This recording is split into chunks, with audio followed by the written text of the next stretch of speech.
जम्मू कश्मीर के पहलगाम के पास खूबसूरत बैसारण के मैदान 22 अप्रैल 2025 को एक भयानक आतंकी हमले का गवाह बने।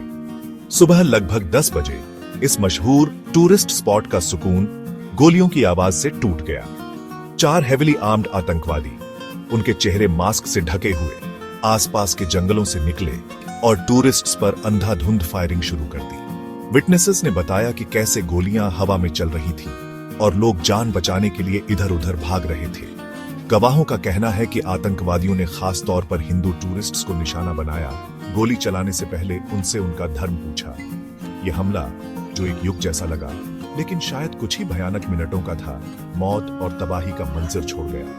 आतंकवादी अपना कहर बरपा कर जंगलों में वापस घुस गए, पीछे छोड़ गए एक अकल्पनीय हॉरर का मंजर। गोलियों की आवाज के बाद आई खामोशी जल्द ही घायलों की चीखों और मदद की गुहार से भर गई।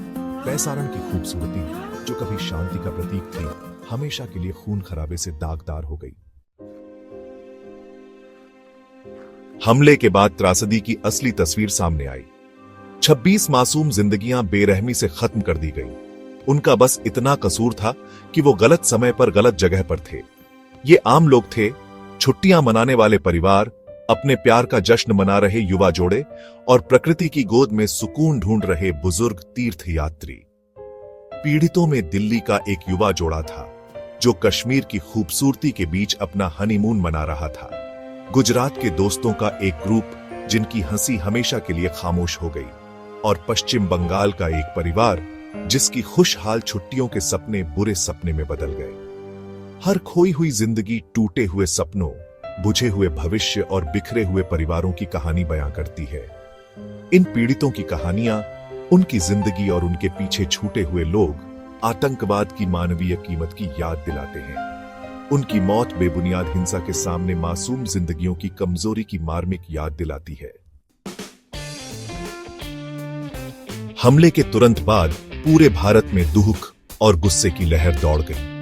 अपनी धरती पर हुए आतंक का विरोध करते हुए स्थानीय कश्मीरी सबसे पहले मदद के लिए आगे आए। उन्होंने घायलों को सुरक्षित स्थानों तक पहुंचाने के लिए जो भी साधन उपलब्ध थे, टट्टू से लेकर अस्थायी स्ट्रेचर तक इस्तेमाल किए, जो अकथनीय हिंसा के सामने असाधारण साहस और करुणा का प्रदर्शन था। हमले की सूचना मिलते ही सुरक्षा बल घटनास्थल पर पहुंचे, इलाके की घेराबंदी की और अपराधियों को पकड़ने के लिए एक बड़ा अभियान शुरू किया। भारत सरकार ने गुस्से और दृढ़ संकल्प के साथ जवाब दिया। प्रधानमंत्री नरेंद्र मोदी ने अपनी सऊदी अरब यात्रा बीच में ही छोड़कर देश को संबोधित किया और हमले की कड़ी निंदा की। उन्होंने अपराधियों का शिकार करने और उन्हें सजा दिलाने की कसम खाई और इस जघन्य कृत्य के लिए जिम्मेदार लोगों को करारा जवाब देने का वादा किया। गृह मंत्री अमित शाह श्रीनगर पहुंचे और सुरक्षा बलों को आतंकवादियों के खिलाफ निर्णायक कार्रवाई करने का निर्देश दिया। अंतर्राष्ट्रीय समुदाय ने भी सदमे और निंदा के साथ प्रतिक्रिया व्यक्त की। अमेरिकी राष्ट्रपति और संयुक्त राष्ट्र महासचिव सहित दुनिया के नेताओं ने भारत के प्रति संवेदना और एकजुटता व्यक्त की और हर तरह के आतंकवाद से लड़ने की अपनी प्रतिबद्धता दोहराई। यह हमला एक भयानक याद दिलाता है कि नफरत और हिंसा का आतंकवाद दुनिया भर में शांति और सुरक्षा के लिए एक गंभीर खतरा बना हुआ है। यह भयावह घटना कश्मीर के भविष्य पर एक लंबी छाया डालती है, एक ऐसी भूमि जो एक जटिल भू-राजनीतिक संघर्ष में फंसी हुई है। मासूम पर्यटकों को निशाना बनाने वाला यह हमला घाटी में धीरे धीरे लौट रही नाजुक शांति को चकनाचूर करने की धमकी देता है।